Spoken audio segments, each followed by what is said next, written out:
అధికార టీడీపీ నేతలకు సెగ తగులుతుంది. అనేక చోట్ల సొంత పార్టీ శ్రేణుల నుంచే తీవ్రమైన వ్యతిరేకత కనిపిస్తుంది. ఇప్పటికే అనేక చోట్ల మంత్రులు, ఎమ్మెల్యేలు ఇలాంటి వాళ్ళని పలువురు నిలదీశారు. తాజాగా అవనిగడ్డలో మంత్రి వాసంశెట్టి సుభాష్ని టీడీపీ నేతలే గట్టిగా ప్రశ్నించడంతో మంత్రి అవాక్కవ్వాల్సి వచ్చింది. ఆ తర్వాత బద్వేల్లో మరో మంత్రి సవితమ్మను అక్కడున్నటువంటి టీడీపీ శ్రేణులు వర్గపోరు కారణంగా గట్టిగా నిలదీయడంతో కంగు తినక తప్పని పరిస్థితి వచ్చింది. ఇలా రాష్ట్ర మంత్రులు, ఎమ్మెల్యేలు వీళ్లే కాకుండా తాజాగా కేంద్ర మంత్రి కింజరాపు రామ్మోహన్ నాయుడుకి కూడా ఈ సెగ తగిలింది. అయితే రాష్ట్ర మంత్రుల్ని రాజకీయ కారణాలతో ఆయా నియోజకవర్గాల్లో ఉన్న పరిస్థితుల మీద టీడీపీ శ్రేణులు ప్రశ్నిస్తే మంత్రి రామ్మోహన్ నాయుడుని మాత్రం తన శాఖ పరిధిలో నిర్వాసితులకి చెల్లించాల్సినటువంటి నష్టపరిహారం విషయంలో జరుగుతున్న జాప్యం మీద టీడీపీ నేతలే నిలదీశారు, గట్టిగా ప్రశ్నించారు.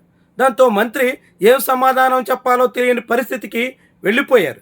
చివరకు ఆ నాయకులకి ఏం మాత్రం హామీ ఇవ్వకుండానే, ఎటువంటి స్పష్టత ఇవ్వకుండానే అక్కడి నుంచి జారుకోవలసిన పరిస్థితిని తెచ్చుకున్నారు.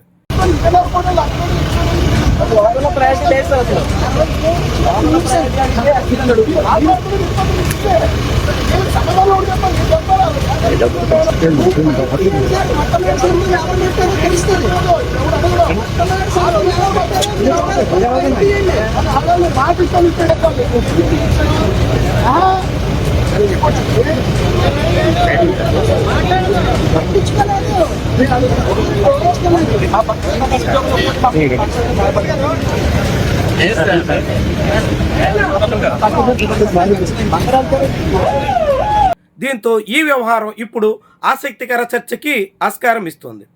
భోగాపురం ఎయిర్పోర్ట్ని వీలైనంత వేగంగా పూర్తి చేయాలి, త్వరగా దాన్ని ప్రారంభించాలి అని కింజరాపు రామ్మోహన్ నాయుడు పట్టుదలతో ఉన్నారు. ఒకవేళ మంత్రివర్గ పునర్వ్యవస్థీకరణ జరిగితే రామ్మోహన్ నాయుడికి అవసరమైతే పక్కన పెట్టొచ్చు, కాకుంటే పౌర విమానయాన శాఖ నుంచి అయినా తప్పించవచ్చు అనే వాదన బలంగా ఉంది. ఇప్పటికే అనేక పత్రికల్లో అలాంటి కథనాలు కూడా వచ్చాయి. ఈ తరుణంలో రామ్మోహన్ నాయుడు తాను పౌర విమానయాన శాఖ మంత్రిగా ఉండగానే తన ప్రాంతమైన ఉత్తరాంధ్రలో అల్లూరు సీతారామరాజు ఇంటర్నేషనల్ ఎయిర్పోర్ట్ని తన ఆధ్వర్యంలో ప్రారంభించుకుంటే కొంత గుర్తింపు తెచ్చుకోవచ్చు అని భావిస్తున్నారు. ముఖ్యంగా శ్రీకాకుళం జిల్లాకు రామ్మోహన్ నాయుడు కేంద్ర మంత్రి కావడం వల్ల అదనంగా ఒరిగిందేంటి అనే ప్రశ్న ఉదయిస్తే ఉత్తరాంధ్రలో అతిపెద్ద ఎయిర్పోర్ట్ని తన హయాంలోనే పూర్తి చేసి ప్రారంభించాను అని చెప్పుకోవడానికైనా ఉంటుందన్నట్టుగా ఆయన అంచనా వేస్తున్నారు.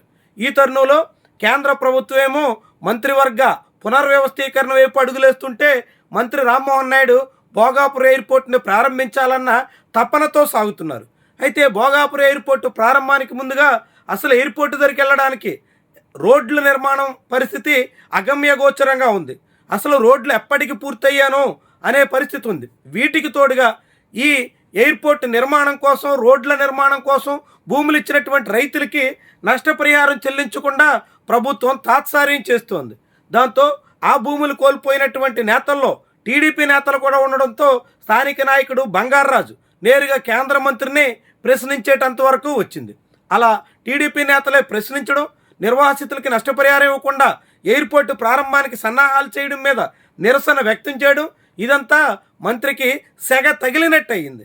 అయినప్పుడు కూడా మంత్రి సమాధానం ఇవ్వకుండా జారిపోవడంతో టీడీపీ నేతలు, నిర్వాసితులు తీవ్ర అసంతృప్తిని వ్యక్తం చేస్తున్నారు. భోగాపురానికి ఎయిర్పోర్టు తీసుకొచ్చాం అని ఘనంగా చెప్తున్నటువంటి నేతలు అక్కడ ఎయిర్పోర్ట్లో భూములు కోల్పోయినటువంటి వాళ్ళకి పరిహారం ఇవ్వడానికి ఎందుకని జాప్యం చేస్తున్నారు, పరిహారం ఇవ్వకుండా ఎయిర్పోర్టు ప్రారంభించుకుని ఎలా సమర్థించుకుంటారు అనేటువంటి వాదన అయితే తెలుగుదేశం పార్టీ శ్రేణుల నుంచే రావడం చాలా ముఖ్యమైనటువంటి పరిణామంగా చూడాల్సి ఉంటుంది. ఇలా నిర్వాసితులకి పరిహారం చెల్లించకుండా ఇంకా ఏదో చేసాం, మొత్తం అభివృద్ధి చేసాం అని చెప్పేటువంటి మాటలు ఎంతవరకు సమర్థనీయమన్నది కూటమి ప్రభుత్వ నేతలకే తెలియాల్సి ఉంది.